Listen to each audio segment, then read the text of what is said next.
ಎಲ್ಲರಿಗೂ ನಮಸ್ಕಾರ. ಥಟ್ ಅಂತ ಹೇಳಿ ಕ್ವಿಜ್ ಕಾರ್ಯಕ್ರಮಕ್ಕೆ ತಮಗೆಲ್ಲ ಸ್ವಾಗತ. ಸೌಜನ್ಯತೆ ಅಂದರೆ ಏನು? ಇದನ್ನು ಅರ್ಥ ಮಾಡ್ಕೋಬೇಕಾದ್ರೆ ದ ರಾ ಬೇಂದ್ರೆಯವರ ಬದುಕಿನ ಒಂದು ಘಟನೆಯನ್ನು ನಾವು ನೆನೆಸಿಕೊಳ್ಳಬೇಕಾಗುತ್ತೆ. ಒಮ್ಮೆ ಧಾರವಾಡದಿಂದ ಪುಣೆಗೆ ಅವರು ರೈಲು ಪ್ರಯಾಣ ಮಾಡಬೇಕಾಗುತ್ತೆ. ಜೊತೆಯಲ್ಲಿ ಮಗ ವಾಮನ ಬೇಂದ್ರೆ ಸಹ ಇದ್ದಾರೆ. ರಜಾದಿನಗಳು ಆಗಿದ್ದರಿಂದ ಅಷ್ಟು ಸುಲಭವಾಗಿ ಸೀಟ್ ಸಿಗ್ತಾ ಇರಲ್ಲ ರೈಲಲ್ಲಿ. ಬಹಳ ಕಷ್ಟಪಟ್ಟು ಮೊದಲ ದರ್ಜೆಯ ಬೋಗಿಯಲ್ಲಿ ಒಂದು ಸ್ಥಾನ ಸಿಗುತ್ತೆ, ಒಂದು ಸೀಟ್ ಸಿಗುತ್ತೆ.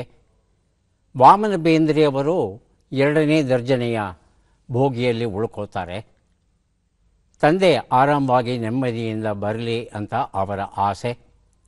ಹೋಗಿ ಅವರ ಸ್ಥಾನದಲ್ಲಿ ಅವರನ್ನು ಮಲಗಿಸಿ ಬೇಕಾದ ಅನುಕೂಲತೆಗಳನ್ನು ಮಾಡಿ ಅವರು ತಮ್ಮ ಬೋಗಿಗೆ ಬರ್ತಾರೆ. ಪ್ರಯಾಣ ಮುಂದುವರಿಯುತ್ತೆ. ಒಂದು ಘಟ್ಟದಲ್ಲಿ ರೈಲು ಸ್ವಲ್ಪ ಹೆಚ್ಚಿನ ಕಾಲ ನಿಲ್ಲುತ್ತೆ.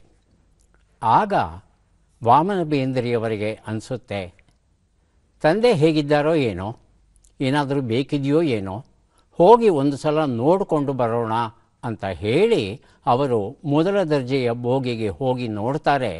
ಅವರ ಸ್ಥಾನದಲ್ಲಿ ಇಲ್ಲವೇ ಇಲ್ಲ. ಅರೆ, ಅಪ್ಪ ಎಲ್ಲಿ ಹೋದರು ಅಂತ ನೋಡ್ತಂದರೆ ಒಂದು ಮೂಲೆಯಲ್ಲಿ ಮುದುಡಿ ಕೂತ್ಕೊಂಡಿದ್ದಾರಂತೆ ಬೇಂದ್ರೆಯವರು. ಇವರಿಗೆ ಆಘಾತವಾಗುತ್ತೆ.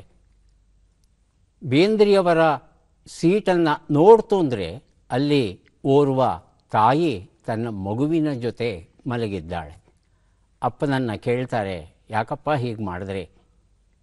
ನಿಮಗಾಗಿ ವಿಶೇಷವಾಗಿ ಈ ಒಂದು ಸ್ಥಾನವನ್ನು ಕಷ್ಟಪಟ್ಟು ಕೊಡಿಸಿದ್ದೇನೆ. ನೀವು ನೋಡಿದ್ರೆ ಮೂಲೆಯಲ್ಲಿ ಕೂತಿದ್ದೀರಾ, ಅಲ್ಲಿ ತಾಯಿ ಮಗುಗೆ ಬಿಟ್ಟಿದ್ದೀರಾ, ಯಾಕೆ ಅಂತ ಕೇಳಿದಾಗ ಬೇಂದ್ರೆಯವರು ಹೇಳ್ತಾರೆ, ಅವರಿಗೆ ಸೀಟ್ ಇಲ್ಲಪ್ಪ, ರೈಲಲ್ಲಿ ಸಿಕ್ಕಿಲ್ಲ, ಮಗು ವಿಪರೀತ ಅಳ್ತಾ ಇತ್ತು.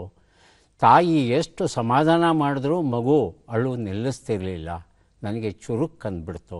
ಹಾಗಾಗಿ ನನ್ನ ಸ್ಥಾನದಲ್ಲಿ ಮಲಗೋಕೆ ಅವ್ರಿಗೆ ಅವಕಾಶ ಮಾಡಿಕೊಟ್ಟಿದ್ದೇನೆ. ನನಗೇನು ಬಿಡು, ಪರವಾಗಿಲ್ಲ, ನಾನು ಕೂತ್ಕೋತೇನೆ ಇಲ್ಲಿ ಅಂತ ಹೇಳಿ ತಾವು ಕೂತ್ಕೊಂಡು ಆ ತಾಯಿ ಮಗುವಿಗೆ ಉಳ್ಕೊಳ್ಳೋಕ್ಕೆ ಅವಕಾಶ ಮಾಡಿಕೊಡ್ತಾರಲ್ಲ, ಇದು ನಿಜವಾದ ಸೌಜನ್ಯ ಇದು. ಆದರೆ ಬೇಂದ್ರೆಯವರು ಆ ಮಗುವಿನ ನಿದ್ರೆ ಏನಿದೆ, ಆ ನಿದ್ರೆಯಲ್ಲಿ ಆ ಸುಖವನ್ನು ಏನು ಅನುಭವಿಸ್ತಾ ಇದೆ ಅದನ್ನು ನೋಡ್ತಾರೆ. ನೋಡಿಬಿಟ್ಟು ತಾವು ಸುಖನಿದ್ರೆಯನ್ನು ಮಾಡಿದ್ರೆ ಎಷ್ಟು ಆನಂದವನ್ನು ಅನುಭವಿಸಬಹುದಾಗಿತ್ತೋ ಅಷ್ಟು ತೃಪ್ತಿಯನ್ನು ಅನುಭವಿಸ್ತಾರೆ ಬೇಂದ್ರೆಯವರು ಆ ಮಗುವಿನ ಮುಖವನ್ನು ನೋಡಿ. ಇದು ನಿಜವಾದ ಕವಿ ಹೃದಯ. ಕಾರ್ಯಕ್ರಮವನ್ನು ಆರಂಭಿಸ್ತಾ ಇದ್ದೇವೆ. ಸ್ಪರ್ಧಿಗಳ ಪರಿಚಯ. ಮೊದಲ ಸ್ಪರ್ಧಿ. ನಮಸ್ಕಾರ, ನನ್ನ ಹೆಸರು ಮಹೇಶ KS ಅಂತ. ಸ್ವಂತ ಊರು ಕುದೂರು. ಈಗ ಮಾಗಡಿಯಲ್ಲಿ ವಾಸ ಮಾಡ್ತಾ ಇದ್ದೀನಿ. ನಾನು ಸರ್ಕಾರಿ ಹಿರಿಯ ಪ್ರಾಥಮಿಕ ಶಾಲೆ ಮಾನ್ಗಲ್ ಶಾಲೆಯಲ್ಲಿ ಸಹ ಶಿಕ್ಷಕನಾಗಿ ಕಾರ್ಯನಿರ್ವಹಿಸ್ತಾ ಇದ್ದೇನೆ.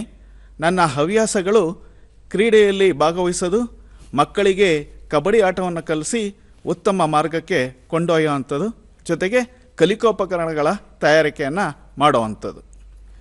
ಬಹಳ ಸಂತೋಷ ಮಹೇಶ್ ಅವರೇ. ಕಾರ್ಯಕ್ರಮಕ್ಕೆ ಸ್ವಾಗತವನ್ನು ಕೋರ್ತಾ ಇದ್ದೇವೆ. ಮುಂದಿನ ನಮಸ್ಕಾರ, ನನ್ನ ಹೆಸರು ಪದ್ಮಾವತಮ್ಮಕ್ಕೆ. ನಾನು ಪ್ರಸ್ತುತ ರಾಮನಗರ ಜಿಲ್ಲೆ ಮಾಗಡಿ ತಾಲೂಕಿನ ಬಾಡ್ಬಾಳ್ ಗ್ರಾಮದಿಂದ ಬಂದಿದ್ದೀನಿ. ನಾನು ಪ್ರಸ್ತುತ ಪ್ರಾಥಮಿಕ ಶಾಲಾ ಶಿಕ್ಷಕಿಯಾಗಿ ಕರ್ತವ್ಯವನ್ನು ನಿರ್ವಹಿಸ್ತಾ ಇದ್ದೀನಿ. ನನ್ನ ಹವ್ಯಾಸ ಬಂದು ಕೈತೋಟ ನಿರ್ವಹಣೆ ಮಾಡ್ತಕ್ಕಂಥದ್ದು ಮತ್ತು ಸಂಗೀತವನ್ನು ಆಲಿಸ್ತಕ್ಕಂಥದ್ದು. ಪದ್ಮಾವತಮ್ಮ ಅವರಿಗೆ ಸ್ವಾಗತವನ್ನು ಕೋರ್ತಾ ಇದ್ದೇವೆ. ನಮ್ಮ ಮೂರನೆಯ ಸ್ಪರ್ಧಿ. ಎಲ್ಲರಿಗೂ ನಮಸ್ಕಾರ. ನನ್ನ ಹೆಸರು ಬಸವರಾಜು MN. ಮೂಲತಃ ಮಂಡ್ಯ ತಾಲೂಕು ಮೊತ್ತಹಳ್ಳಿ ಗ್ರಾಮ. ಪ್ರಸ್ತುತ ಬೆಂಗಳೂರಿನ ರಾಜರಾಜೇಶ್ವರಿ ನಗರದಲ್ಲಿ ವಾಸವಾಗಿದ್ದೇನೆ. ಬೆಂಗಳೂರಿನಲ್ಲಿ ಖಾಸಗಿ ಕಂಪನಿಯಲ್ಲಿ ಕೆಲಸ ಮಾಡ್ತಾ ಇದ್ದೇನೆ. ನನ್ನ ಹವ್ಯಾಸಗಳು ದಿನಪತ್ರಿಕೆಗಳನ್ನು ಓದುವುದು ಮತ್ತು ಹಾಡುಗಳನ್ನು ಕೇಳುವುದು. ಬಸವರಾಜಯ್ಯ ಅವರಿಗೆ ಸ್ವಾಗತವನ್ನು ಕೋರ್ತಾ ಇದ್ದೇವೆ. ಮೂವರು ಸಿದ್ಧವಾಗಿದ್ದರೆ ಕಾರ್ಯಕ್ರಮ ಆರಂಭಿಸೋಣ. ಮೊದಲಿಗೆ ನಿಯಮಗಳನ್ನು ಒಮ್ಮೆ ನೋಡಿಬಿಡೋಣ. ಒಟ್ಟು 10 ಪ್ರಶ್ನೆಗಳು. ಮೊದಲು ಬಜರ್ ಒತ್ತಿದವರಿಗೆ ಉತ್ತರ ನೀಡುವ ಅವಕಾಶ. ಪ್ರತಿ ಸರಿ ಉತ್ತರಕ್ಕೆ ಒಂದು ಪುಸ್ತಕ ಬಹುಮಾನ. ಆಯ್ಕೆಗಳು ಬರುವ ಮೊದಲೇ ಬಜರ್ ಒತ್ತಿ ಸರಿ ಉತ್ತರ ನೀಡಿದರೆ 2 ಪುಸ್ತಕ ಬಹುಮಾನ. 100 ಅಂಕ ಗಳಿಸಿದವರಿಗೆ ಒಂದು ಪುಸ್ತಕ ವಿಶೇಷ ಬಹುಮಾನ. ನಕಾರಾತ್ಮಕ ತಂತ್ರಗಳಿಗೆ ಅವಕಾಶವಿಲ್ಲ. ಕಾರ್ಯಕ್ರಮದ ಮೊದಲ ಪುಸ್ತಕ, ಮೊದಲ ಪ್ರಶ್ನೆಯನ್ನು ಈಗ ನೋಡೋಣ. ಗಂಗಾವತಿ ಪ್ರಾಣೇಶ್ ಬರೆದ ನಗ್ತಾ ನಲಿ ಅಳ್ತಾ ಕಲಿ ಎನ್ನುವ ಪುಸ್ತಕ. ಮೊದಲ ಪ್ರಶ್ನೆ ಈಗ ಬಂತು. ಪ್ರಶ್ನೆಯನ್ನು ನೋಡೋಣ. ಕ್ರಿಸ್ತಶಕ 11ನೇ ಶತಮಾನದ ವಿಖ್ಯಾತ ಜಗದ್ದಲ ಮಹಾವಿಹಾರ ವಿಶ್ವವಿದ್ಯಾನಿಲಯ ಈಗ ಎಲ್ಲಿದೆ? ಆಯ್ಕೆಗಳನ್ನು ನೋಡೋಣ. ಬಾಂಗ್ಲಾದೇಶ್, ಪಾಕಿಸ್ತಾನ್, ನೇಪಾಳ, ಟಿಬೆಟ್. ಮೊದಲಿಗೆ ಬರೆದಿರುತ್ತಿದ್ದಾರೆ ಪದ್ಮಾವತಮ್ಮ, ಆನಂತರ Mahesh. Option 3 Nepal. Nepal. Mahesh. Option 4 Tibet. Tibet. ಉತ್ತರವನ್ನು ನೋಡೋಣ. ಆದರೆ ಸರಿಯಾದ ಉತ್ತರ ಬಾಂಗ್ಲಾ. 11ರಿಂದ 12ನೇ ಶತಮಾನದಲ್ಲಿ ಈ ವಿಶ್ವವಿದ್ಯಾನಿಲಯ ಪ್ರಸಿದ್ಧವಾಗಿರುತ್ತೆ. ಬೌದ್ಧ ಧರ್ಮದ ವಿಶೇಷವಾದ ಅಧ್ಯಯನಕ್ಕೆ ಇಲ್ಲಿ ಅವಕಾಶ ಇರುತ್ತೆ. ಬಾಂಗ್ಲಾದೇಶದಲ್ಲಿ ವರೇಂದ್ರ ಅಂತ ಒಂದು ಸ್ಥಳ, ಆ ಒಂದು ಸ್ಥಳದಲ್ಲಿ ಈ ವಿಶ್ವವಿದ್ಯಾನಿಲಯ ಇತ್ತು. ಪಾಲವಂಶದ ರಾಮಪಾಲ ಅಂತಕ್ಕಂಥ ಅರಸ ಈ ವಿಶ್ವವಿದ್ಯಾನಿಲಯವನ್ನು ಕಟ್ಟಿಸ್ತಾನೆ. ಇಲ್ಲಿ ಮುಖ್ಯವಾಗಿ ಈ ವಿಶ್ವವಿದ್ಯಾನಿಲಯದಲ್ಲಿ ಪಾಲಿ ಭಾಷೆಯಲ್ಲಿ, ಸಂಸ್ಕೃತ ಭಾಷೆಯಲ್ಲಿ ಇದ್ದಂಥ ಬೌದ್ಧ ಗ್ರಂಥಗಳು ಏನಿದ್ದವು ಅವನ್ನು ಟಿಬೇಟಿಯನ್ ಭಾಷೆಗೆ ಅನುವಾದ ಮಾಡುವ ಒಂದು ಕೆಲಸ ನಡೆಯುತ್ತೆ. ಹಾಗಾಗಿ ಇವತ್ತು ಬೌದ್ಧ ಧರ್ಮದ ಬಹಳಷ್ಟು ಕೃತಿಗಳನ್ನು ನಾವು ಟಿಬೇಟಿಯನ್ ಭಾಷೆಯಲ್ಲಿ ನೋಡಬಹುದಾಗಿದೆ. ಮುಂದಿನ ಪುಸ್ತಕ ರೂಬಿಕ್ಸ್ ಕ್ಯೂಬ್. ಬೇಲೂರು ರಘುನಂದನ್ ಅವರು ಬರೆದ ನಾಟಕದ ಪುಸ್ತಕ. ನಮ್ಮ ಪ್ರಶ್ನೆ: ಮನುಷ್ಯನೇ ನಿರ್ಮಿಸಿರುವ ಇಂಧನ ಮಿಶ್ರಣದ ಹೆಸರೇನು? ಆಯ್ಕೆಗಳನ್ನು ನೋಡೋಣ. Biogas, syngas, natural gas, nitro gas. ಮೊದಲಿಗೆ ಬಸವರಾಜಯ್ಯ, ಎರಡನೆಯದಾಗಿ ಮಹೇಶ್ ಅವರು. Basavarajayya. Nitro gas. Nitro gas ಆಯ್ಕೆ 4. ಹೇಳಿ ಮಹೇಶ್. ಬಯೋಗ್ಯಾಸ್. ಬಯೋಗ್ಯಾಸ್ ಆಯ್ಕೆ 1. ಉತ್ತರವನ್ನು ನೋಡೋಣ. ಆದರೆ ಸರಿಯಾದ ಉತ್ತರ ಸಿನ್ ಗ್ಯಾಸ್ ಆಗಿತ್ತು. ಸಿನ್ ಗ್ಯಾಸ್ ಅಂದರೆ ಸಿಂಥಸಿಸ್ ಗ್ಯಾಸ್ ಅಂತ ಉದ್ದ ಹೆಸರು ಏನಿದೆ ಅದನ್ನು ಹ್ರಸ್ವಗೊಳಿಸಿ ಸಿನ್ ಗ್ಯಾಸ್ ಅಂತ ಮಾಡಿದ್ದಾರೆ. ಸಿಂಥಸಿಸ್ ಅಂದರೆ ಸಂಯೋಜಿತ ಎನ್ನುವ ಅರ್ಥ ಬರುತ್ತೆ ಕನ್ನಡದಲ್ಲಿ. ಮನುಷ್ಯ ಪ್ರಜ್ಞಾಪೂರ್ವಕವಾಗಿ 2 ಅನಿಲಗಳನ್ನು ಬೆರೆಸಿ ಮಾಡುವಂಥ ಒಂದು ಇಂಧನ. ಪ್ರಧಾನವಾಗಿ ಹೈಡ್ರೋಜನ್ ಮತ್ತು ಕಾರ್ಬನ್ ಮೊನಾಕ್ಸೈಡ್ ಇರುತ್ತಂತೆ ಇದರಲ್ಲಿ. ಕೆಲವು ಸಲ ಉಪ ಅನಿಲಗಳಾಗಿ carbon dioxide, methane, nitrogen, water vapour ಇತ್ಯಾದಿಗಳೆಲ್ಲ ಉಂಟಂತೆ.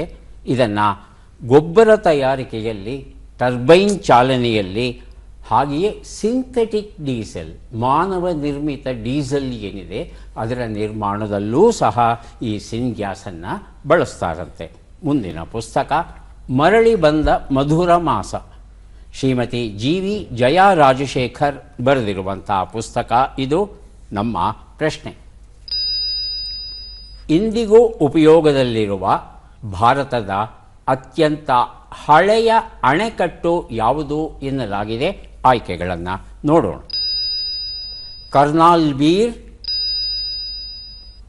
ಬಂದ್ ಐ ಕೈಸರ್, ಕಲ್ಲಾಣೈ, ಸದ್ ಎಲ್ ಕಫಾರಾ. ಮೊದಲಿಗೆ ಪದ್ಮಾವತಮ್ಮ, ಆನಂತರ ಮಹೇಶ್. ಆಪ್ಷನ್ 2 ಬಂದ್ ಐ ಕೈಸರ್. ಹೇಳಿ ಮಹೇಶ್. ಆಪ್ಷನ್ 3 ಕಲ್ಲಾಹೈ. ಕಲ್ಲಾಣೈ ಅಂತ ಹೇಳ್ತಾ ಇದ್ದಾರೆ. ಉತ್ತರವನ್ನು ನೋಡೋಣ. ಕಲ್ಲಾಣೈ ಉತ್ತರ ಸರಿಯಾಗಿದೆ. ಮರಳಿ ಬಂದ ಮಧುರ ಮಾಸ ಈ ಒಂದು ಪುಸ್ತಕವನ್ನು ಮಹೇಶ್ ಅವರಿಗೆ ಕೊಟ್ಟಿದ್ದೇವೆ. ತಮಿಳುನಾಡಲ್ಲಿದೆ ಈ ಅಣೆಕಟ್ಟು ಇಂದಿಗೂ ಸಹ.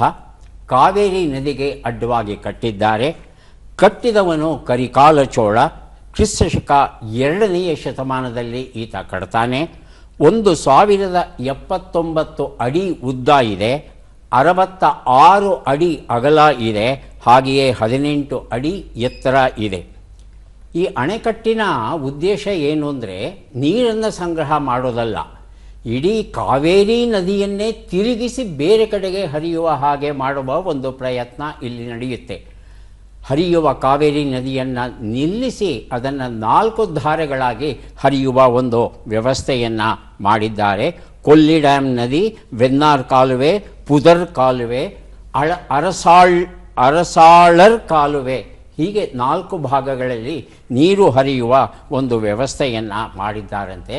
ಯಾವುದೇ ರೀತಿಯ ಗಾರೆಯನ್ನು ಬಳಸದೆ ನಿರ್ಮಿಸಿರ್ತಕ್ಕಂಥ ಒಂದು ಅಣೆಕಟ್ಟು ಇದ್ದು, ಸರ್ ಆರ್ಥರ್ ಕಾಟನ್ ಅವರು ಇದರ ಬಗ್ಗೆ ಅಧ್ಯಯನ ಮಾಡಿ ಬಹಳ ಅದ್ಭುತವಾದ ತಂತ್ರಜ್ಞಾನ ಇದು ಅನ್ನೋದನ್ನು ಹೇಳ್ತಾರೆ. ಲಾಕ್ ಆ್ಯಂಡ್ ಕೀ ಮೆಕ್ಯಾನಿಸಮ್ ಅಂತ ಒಂದು ವಿಶಿಷ್ಟವಾದ ತಂತ್ರಜ್ಞಾನ ಇದೆ. ಅಲ್ಲಿ ಯಾವುದೇ ರೀತಿಯಾದ ಗಾರೆಯನ್ನು ಬಳಸದೆ ಬೃಹತ್ ಕಟ್ಟಡಗಳನ್ನು ಕಟ್ಟಬಹುದು. ಕಲ್ಲಿನ ಕಟ್ಟಡಗಳನ್ನು ಸಾವಿರಾರು ವರ್ಷವಾದರೂ ಅದು ಹಾಳಾಗೋಲ್ಲ, ಭೂಕಂಪವಾದರೂ ಕೆಳಕ್ಕೆ ಬೀಳೋದಿಲ್ಲ. ಮುಂದಿನ ಪುಸ್ತಕ ಪಾಪು ಪ್ರಪಂಚದ ಇಂಪು, ಶ್ರೀಮತಿ ಸಂಕಮ್ಮ ಜಿ ಸಂಕಣ್ಣನವರ್ ಬರೆದಂಥ ಪುಸ್ತಕ. ನಮ್ಮ ಪ್ರಶ್ನೆ: ಏಪ್ರಿಲ್ 25ರಂದು ಮಲೇರಿಯಾ ದಿನಾಚರಣೆಯನ್ನು ಆಚರಿಸಿದವು. ಈ ವರ್ಷದ ಘೋಷವಾಕ್ಯವೇನು? ಆಯ್ಕೆಗಳನ್ನು ನೋಡೋಣ. ಕೆರೆ ನದಿಗಳನ್ನು ಸ್ವಚ್ಛವಾಗಿಡೋಣ, ಮಲೇರಿಯಾ ಲಸಿಕೆಯನ್ನು ತೆಗೆದುಕೊಳ್ಳೋಣ, ಸೊಳ್ಳೆಗಳ ಕಡಿತದಿಂದ ರಕ್ಷಿಸಿಕೊಳ್ಳೋಣ, ಮಲೇರಿಯಾವು ನಮ್ಮೊಂದಿಗೆ ಕೊನೆಗೊಳ್ಳಲಿದೆ. ಮೊದಲಿಗೆ ಪದ್ಮಾವತಮ್ಮ, ಆನಂತರ ಬಸವರಾಜಯ್ಯ. ಕೆರೆ ನದಿಗಳನ್ನು ಸ್ವಚ್ಛವಾಗಿಡೋಣ. ಬಸವರಾಜಯ್ಯ. ಆಪ್ಷನ್ 4, ಮಲೇರಿಯಾವು ನಮ್ಮೊಂದಿಗೆ ಕೊನೆಗೊಳ್ಳಲಿದೆ. ಉತ್ತರವನ್ನು ನೋಡೋಣ. ಮಲೇರಿಯಾವು ನಮ್ಮೊಂದಿಗೆ ಕೊನೆಗೊಳ್ಳಲಿದೆ ಅನ್ನೋದು ಈ ವರ್ಷದ ಘೋಷವಾಕ್ಯ. ಪಾಪು ಪ್ರಪಂಚದ ಇಂಪು ಎನ್ನುವ ಈ ಒಂದು ಪುಸ್ತಕವನ್ನು ಅವರಿಗೆ ಕೊಟ್ಟಿದ್ದೇವೆ. ಮಲೇರಿಯಾ ನಮಗೆಲ್ಲ ಗೊತ್ತಿರೋ ಹಾಗೆ ಸೊಳ್ಳೆಗಳ ಕಡಿತದಿಂದ ಬರೋದು. ಹಾಗಾಗಿ ಮಲೇರಿಯಾವನ್ನು ನಿಯಂತ್ರಿಸಬೇಕಾದರೆ ನಾನಾ ರೀತಿಯಿಂದ ಪ್ರಯತ್ನ ಮಾಡಬೇಕಾಗುತ್ತೆ. ಮೊದಲನೆಯದಾಗಿ ನಮ್ಮ ನೀರಿನ ತಾಣಗಳು ಏನಿದೆ ಅವು ಶುದ್ಧವಾಗಿ ಇರೋ ಹಾಗೆ ನೋಡ್ಕೋಬೇಕಾಗುತ್ತೆ. ಎರಡನೆಯದು ತುಂಬ ಮುಖ್ಯವಾದದ್ದು, ಈಗ ಹೇಗಿದ್ದರೂ ಮಾನ್ಸೂನ್ ಇಷ್ಟಲ್ಲೇ ಆರಂಭವಾಗಲಿದೆ. ಮಾನ್ಸೂನ್ ಬಂದಾಗ ಮಳೆಯ ನೀರು ಮನೆ ಸುತ್ತಮುತ್ತಲೂ ಎಲ್ಲೂ ನಿಲ್ಲಬಾರದು. ನಿಲ್ಲದೆ ಇರೋ ಹಾಗೆ ನೋಡ್ಕೋಬೇಕಾದದ್ದು ಬಹಳ ಮುಖ್ಯ. ಹಳೆಯ ಡಬ್ಬಗಳು, ಕುಡಿದ ಎಳೆನೀರು ಇತ್ಯಾದಿಗಳು ಸಾಕು. ಅದರೊಳಗೆ ಎಳೆನೀರು ಒಳಗಡೆ ಎಷ್ಟಿರುತ್ತೆ ಸ್ಥಳ, ಅಷ್ಟು ನೀರಲ್ಲಿ ಸೊಳ್ಳೆ ಮರಿಗಳನ್ನು ಇಟ್ಟು, ಅಲ್ಲಿ ಮೊಟ್ಟೆಗಳನ್ನು ಇಟ್ಟು ಮರಿಗಳನ್ನು ಮಾಡಿ ರೋಗ ಹರಡೋದಕ್ಕೆ ಸಹಕಾರ ಮಾಡುತ್ತೆ. ಹಾಗಾಗಿ ಎಲ್ಲೆಲ್ಲಿಯೂ ನೀರು ನಿಲ್ಲದ ಹಾಗೆ ನೋಡಿಕೊಂಡ್ರೆ ಮಲೇರಿಯಾ ನಿಯಂತ್ರಣ ಸುಲಭ. ಹಾಗೆಯೇ ಸೊಳ್ಳೆ ಕಚ್ಚದೇ ಇರೋ ಹಾಗೆ ಕೆಲವು ಕ್ರಮಗಳನ್ನು ನಾವು ಕೈಗೊಳ್ಳಬೇಕಾಗುತ್ತೆ. ನಮ್ಮೊಂದಿಗೆ ಕೊನೆಗೊಳ್ಳಲಿ ಅನ್ನೋ ಆಶಯವನ್ನು ವ್ಯಕ್ತಪಡಿಸಿದೆ ನಮ್ಮ ಸರ್ಕಾರ. ಮುಂದಿನ ಪುಸ್ತಕ ಪ್ರಾಚ್ಯ ಪ್ರಚಲಿತ, ಕೆ ರಘು ಶೆಟ್ಟಿ ಬರೆದಂಥ ಪುಸ್ತಕ. ಇದು ನಮ್ಮ ಪ್ರಶ್ನೆ. ಬಿಟ್ಟಕ್ಷರಗಳನ್ನು ತುಂಬಿ. ನ, ಕೆ, ತಂ, ದ, ಳೆ.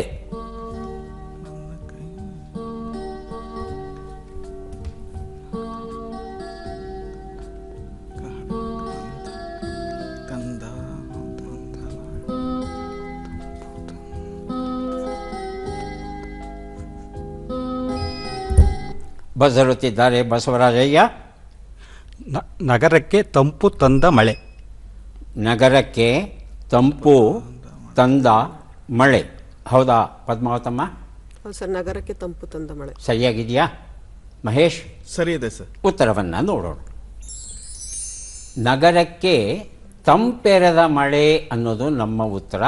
ತಾವು ಕೊಟ್ಟದ್ದು ನಗರಕ್ಕೆ ತಂಪು ತಂದ ಮಳೆ. ಅರ್ಥವೂ ಸರಿಯಾಗಿದೆ, ಸಂದರ್ಭಕ್ಕೆ ಸರಿಯಾಗಿ ಹೊಂದಿಕೊಳ್ಳುತ್ತೆ. ನಾವು ಬಳಸಿರೋ ಶಬ್ದ, ನೀವು ಬಳಸಿರೋ ಶಬ್ದ ಭಿನ್ನವಾದರೂ ನಿಯಮದ ಅನ್ವಯ ಸರಿಯಾಗಿರೋ ಕಾರಣ ಪುಸ್ತಕವನ್ನು ತಮಗೆ ಕೊಡ್ತಾ ಇದ್ದೇವೆ. ಪ್ರಾಚ್ಯ ಪ್ರಚಲಿತ ಈ ಪುಸ್ತಕವನ್ನು ಬಸವರಾಜಯ್ಯ ಅವರಿಗೆ ಕೊಟ್ಟಿದ್ದೇವೆ. ಮುಂದೆ ಕೊಡ್ತಾ ಇದ್ದೇವೆ ಡಾಕ್ಟರ್ ಕೆ ಶಿವರಾಮ ಕಾರಂತ ಅವರು ಬರೆದ ಕನ್ನಡ ಕಾದಂಬರಿ ಬೆಟ್ಟದ ಜೀವ. ನಮ್ಮ ಪ್ರಶ್ನೆ: ಈ ಕೆಳಗಿನ ಲೆಕ್ಕಗಳನ್ನು ಪೂರ್ಣಗೊಳಿಸಿ ಉತ್ತರಗಳನ್ನೆಲ್ಲ ಕೂಡಿ ಅಂತಿಮ ಉತ್ತರವನ್ನು ನೀಡಿ. ಲೆಕ್ಕಗಳು ಈಗ ಬಂತು. 87 ಕೂಡು 74, 93 ಕಳೆ 44, 12 ಗುಣಿಸು 16, 128 ಭಾಗಿಸು 8.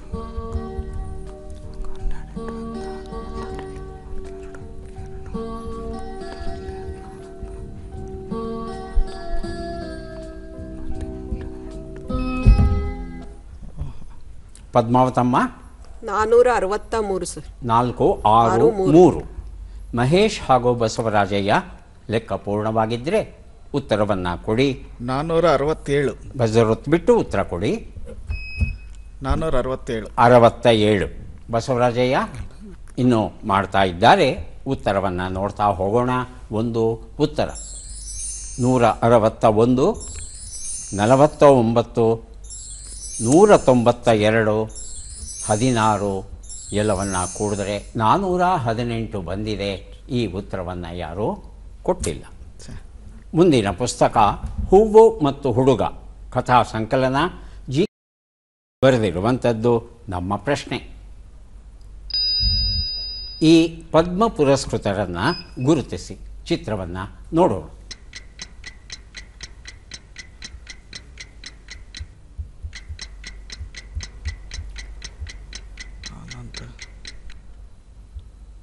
ಆಯ್ಕೆಗಳು: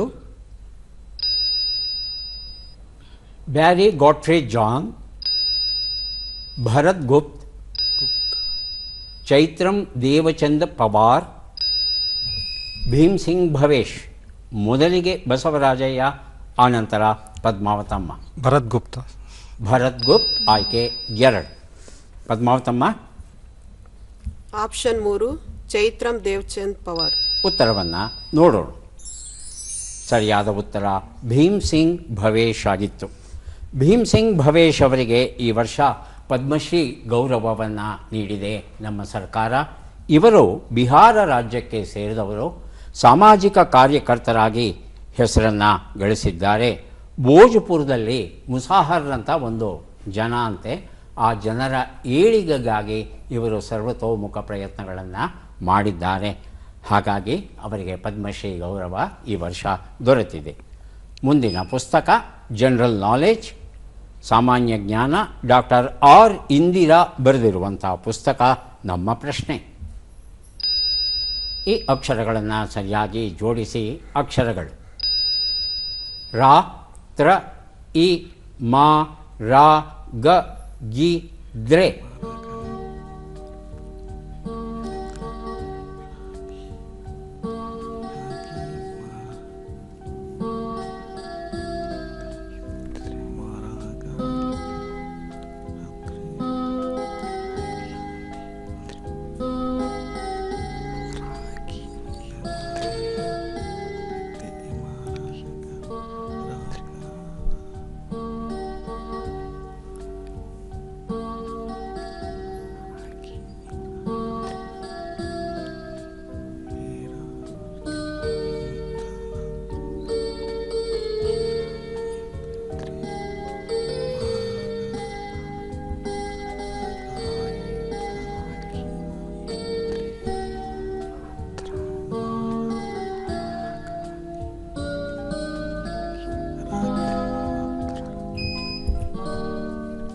ಬಜರ್ ಒತ್ತಿದ್ದಾರೆ ಬಸವರಾಜಯ್ಯ. ರಾಗಿ ಇದ್ದರೆ ಮಾತ್ರ ರಾಗ. ರಾಗಿ ಇದ್ದರೆ ಮಾತ್ರ ರಾಗ ಅಂತ ಹೇಳ್ತಾ ಇದ್ದಾರೆ. ಹೌದಾ ಪದ್ಮಾವತಮ್ಮ ಮತ್ತು ಮಹೇಶ್ ಅವರು? ಹೌದು, ರಾಗಿ ಇದ್ದರೆ ಮಾತ್ರ ರಾಗ. ಉತ್ತರವನ್ನು ನೋಡೋಣ. ರಾಗಿ ಇದ್ದರೆ ಮಾತ್ರ ರಾಗ. ಹೊಟ್ಟೆ ತುಂಬ ಊಟ ಇದ್ದರೆ ಮಾತ್ರ ನಾವು ಸಂತೋಷವಾಗಿರ್ತೇವೆ, ಖುಷಿಯಾಗಿರ್ತೇವೆ, ಹಾಡ್ತೇವೆ, ಕುಣಿತೇವೆ ಎಲ್ಲ. ಹಾಗಾಗಿ ರಾಗಿ ಹೊಟ್ಟೆಗೆ ಊಟ ಬಹಳ ಬಹಳ ಮುಖ್ಯವಾಗುತ್ತೆ. 3 ಪುಸ್ತಕಗಳನ್ನು ಕೊಡೋದಕ್ಕೆ ಈಗ ಸಿದ್ಧವಾಗ್ತಾ ಇದ್ದೇವೆ. ಪದಬಂಧ ಬಂದಿದೆ. ಸುಳುಹುಗಳನ್ನು ನೋಡೋಣ. ಸುಳುಹುಗಳು: ವರ್ತುಲಾಕಾರವಾಗಿ ಇರುವುದು. ಪ್ರಸ್ತುತಿ ಮಹಾಕಾಳಿ. 1 ನಿಮಿಷದ ಅವಕಾಶ.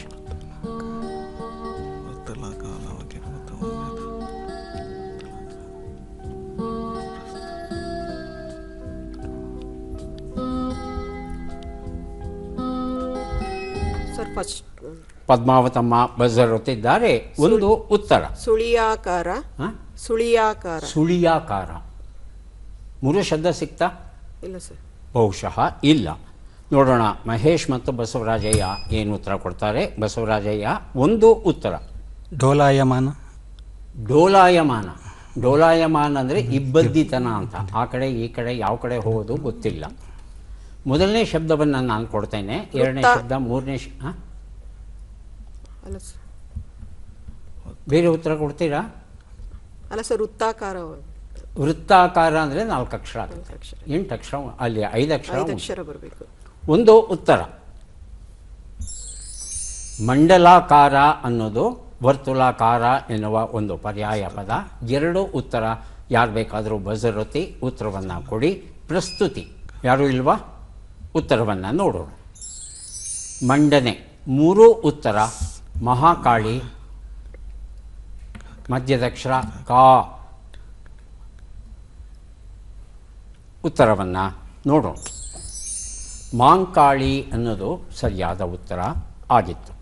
ಈಗ ಬಂದಿದ್ದೇವೆ ಕಾರ್ಯಕ್ರಮದ ಕೊನೆಯ ಘಟ್ಟಕ್ಕೆ. ಚಟ್ಪಟ್ ಚಿನ್ಕುರಳಿ 5 ಪ್ರಶ್ನೆಗಳು. ಮೊದಲ ಅವಕಾಶ ಮಹೇಶ್ ಅವರಿಗೆ ದೊರೆಯುತ್ತಾ ಇದೆ. ಸಿದ್ಧವಿದ್ದರೆ ಪ್ರಶ್ನೆಗಳನ್ನು ಆರಂಭಿಸ್ತೇವೆ.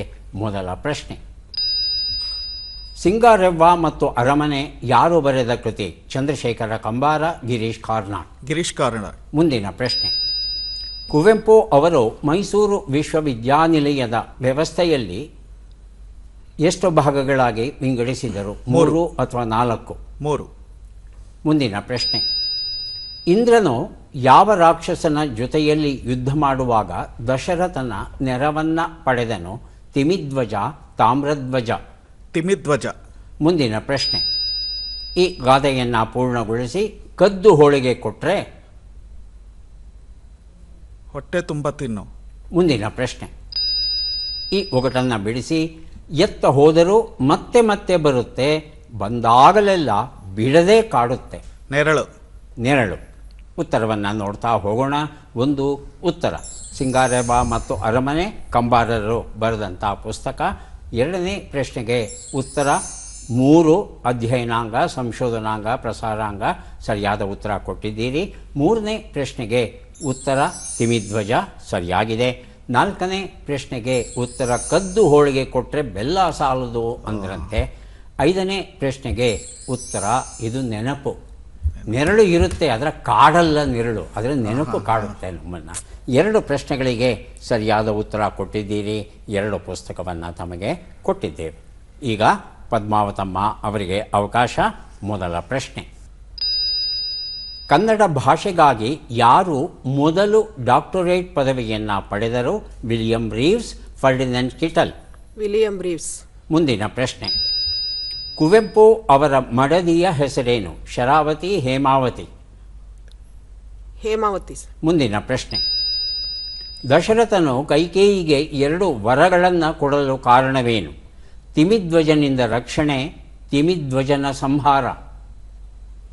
ತಿಮಿಧ್ವಜನ ಸಂಹಾರ. ಮುಂದಿನ ಪ್ರಶ್ನೆ, ಈ ಗಾದೆಯನ್ನು ಪೂರ್ಣಗೊಳಿಸಿ. ಕಬ್ಬು ಡೊಂಕಾದರೆ? ನಾರು ಡೊಂಕೆ. ಸಿಹಿ ಡೊಂಕೆ. ಸಿಹಿ ಡೊಂಕೆ. ಮುಂದಿನ ಪ್ರಶ್ನೆ, ಈ ಒಗಟನ್ನು ಬಿಡಿಸಿ. 4 ಕಾಲುಗಳಿವೆ ಪ್ರಾಣಿಯಲ್ಲ, 2 ಕೈಗಳಿವೆ ಮನುಷ್ಯನಲ್ಲ, ನಿಮ್ಮ ವಿಶ್ರಾಂತಿಗೆ ನಾನು ಬೇಕಲ್ಲ? ಮಂಚ ಸರ್. ಮಂಚ. ಮಂಚಕ್ಕೆ 2 ಕೈ ಇರುತ್ತಾ? ಗೊತ್ತಿಲ್ಲ. ಅಲ್ಲ, ಚೇರು. ಸ್ಟೂಲ್ ಆಗುತ್ತೆ. ಹಾಂ, ಚೇರು. ಚೇರು. ಯಾವ್ದಾದ್ರು ಒಂದು ಕೊಡಿ ಉತ್ತರ. Chair sir. ಚೇರು. ಕುರ್ಚಿ. ಕುರ್ಚಿ. ಕುರ್ಚಿ. ಉತ್ತರವನ್ನು ನೋಡ್ತಾ ಹೋಗೋಣ. ಒಂದು ಉತ್ತರ. ಫರ್ಡಿನೆಂಡ್ ಕಿಟಲ್ ಅವರಿಗೆ ನಿಘಂಟನ್ನು ಬರೀತಾರಲ್ಲ, ಅದಕ್ಕಾಗಿ ಮೊದಲ ಡಾಕ್ಟರೇಟ್ ಸಿಗುತ್ತೆ ಅವರಿಗೆ. 2ನೇ ಪ್ರಶ್ನೆಗೆ ಉತ್ತರ ಹೇಮಾವತಿ, ಸರಿಯಾದ ಉತ್ತರ ಕೊಟ್ಟಿದ್ದೀರಿ. 3ನೇ ಪ್ರಶ್ನೆಗೆ ಉತ್ತರ ತಿಮಿಧ್ವಜನಿಂದ ರಕ್ಷಣೆ ಮಾಡ್ತಾಳೆ, ಯುದ್ಧರಂಗದಿಂದ ದೂರಕ್ಕೆ ಕರ್ಕೊಂಡು ಹೋಗಿ ಗಂಡನನ್ನು ಆ ಕ್ಷಣಕ್ಕೆ ಕಾಪಾಡ್ತಾಳೆ, ಆ ನಂತರ ಆತ ಗೆಲ್ತಾನೆ, ಅದು ಬೇರೆ ವಿಚಾರ. 3ನೇ ಪ್ರಶ್ನೆ ಆಯಿತು. 4ನೇ ಪ್ರಶ್ನೆ ಅದರ ಸಿಹಿ ಡೊಂಕೆ, ಉತ್ತರ ಸರಿಯಾಗಿದೆ. 5ನೇ ಪ್ರಶ್ನೆಗೆ ಉತ್ತರ ಇದು ಕುರ್ಚಿ, ಸರಿಯಾದ ಉತ್ತರ ಕೊಟ್ಟಿದ್ದೀರಿ. ಒಟ್ಟು 3 ಪ್ರಶ್ನೆಗಳಿಗೆ ತಾವು ಸರಿಯಾದ ಉತ್ತರ ಕೊಟ್ಟಿದ್ದೀರಿ. ಹಾಗಾಗಿ 3 ಪುಸ್ತಕಗಳನ್ನು ತಮಗೆ ಕೊಡ್ತಾ ಇದ್ದೇವೆ. ಈಗ ಬಸವರಾಜಯ್ಯ ಅವರಿಗೆ ಅವಕಾಶ ಬರ್ತಾ ಇದೆ. ಸಿದ್ಧವಾಗಿದ್ದೀರಾ? ಮೊದಲ ಪ್ರಶ್ನೆ, ತೊರವೆ ರಾಮಾಯಣವನ್ನು ಯಾರು ರಚಿಸಿದರು? ಕುಮಾರವ್ಯಾಸ, ಕುಮಾರ ವಾಲ್ಮೀಕಿ? ಕುಮಾರವ್ಯಾಸ. ಮುಂದಿನ ಪ್ರಶ್ನೆ, ಕುವೆಂಪು ಅವರ ಮೊದಲ ಮಗ ಪೂರ್ಣಚಂದ್ರ ತೇಜಸ್ವಿ, ಎರಡನೆಯ ಮಗನ ಹೆಸರೇನು? ಕೋಕಿಲೋದಯ ಚೈತ್ರ, ಕೋಕಿಲೋದಯ ವಸಂತ? ಕೋಕಿಲೋದಯ ವಸಂತ. ಮುಂದಿನ ಪ್ರಶ್ನೆ, ತಿರುವಣ್ಣಾಮಲೈ ಬೆಟ್ಟದ ಮತ್ತೊಂದು ಹೆಸರೇನು? ಪೂರ್ವಾಚಲ, ಅರುಣಾಚಲ? ಅರುಣಾಚಲ. ಮುಂದಿನ ಪ್ರಶ್ನೆ, ಈ ಗಾದೆಯನ್ನು ಪೂರ್ಣಗೊಳಿಸಿ. ಕಬ್ಬು ಸಿಹಿಯಾಗಿದೆ ಅಂತ ಹೊಟ್ಟೆ ತುಂಬ ತಿನ್ನಕ್ಕಾಗಲ್ಲ. ಮುಂದಿನ ಪ್ರಶ್ನೆ, ಈ ಒಗಟನ್ನು ಬಿಡಿಸಿ. ನೀರು ಇದೆ ನದಿಯಲ್ಲ, ಬಾಗಿಲು ಇದೆ ಮನೆಯಲ್ಲ, ನಾನಿಲ್ಲದಿರೆ ಕತ್ತಲು ಜಗವೆಲ್ಲ.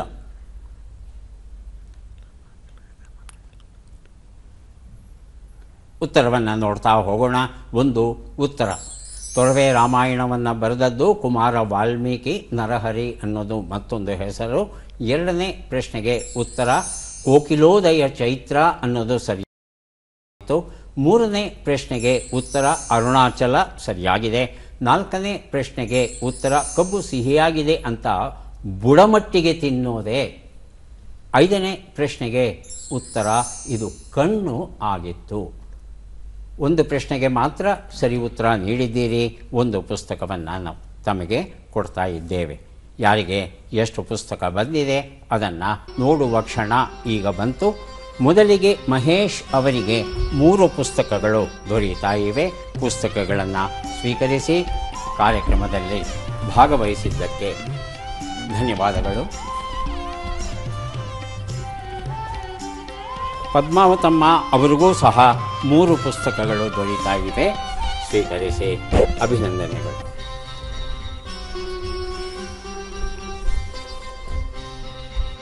ಎರಡು 4 ಪುಸ್ತಕ ಬಸವರಾಜಯ್ಯ ಅವರಿಗೆ ದೊರೆಯುತ್ತಾ ಇದೆ.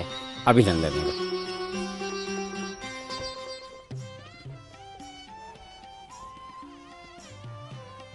ಬಹುಮುಖ ಪ್ರತಿಭೆ ಅಂದರೆ ಏನು ಅನ್ನೋ ಪ್ರಶ್ನೆ ಕೇಳಿದರೆ ಉತ್ತರವಾಗಿ ಉತ್ತರ ಭಾರತದಲ್ಲಿ ರವೀಂದ್ರನಾಥ ಠಾಕೂರ್ ಅವರ ಹೆಸರನ್ನು ಹೇಳಬಹುದು. ಹಾಗೆಯೇ ದಕ್ಷಿಣ ಭಾರತಕ್ಕೆ ಬಂದರೆ ಶಿವರಾಮ ಕಾರಂತರನ್ನು ಬಿಟ್ಟು ಇನ್ಯಾರೂ ಇರಲಿಕ್ಕೆ ಸಾಧ್ಯ ಹೇಳಿ?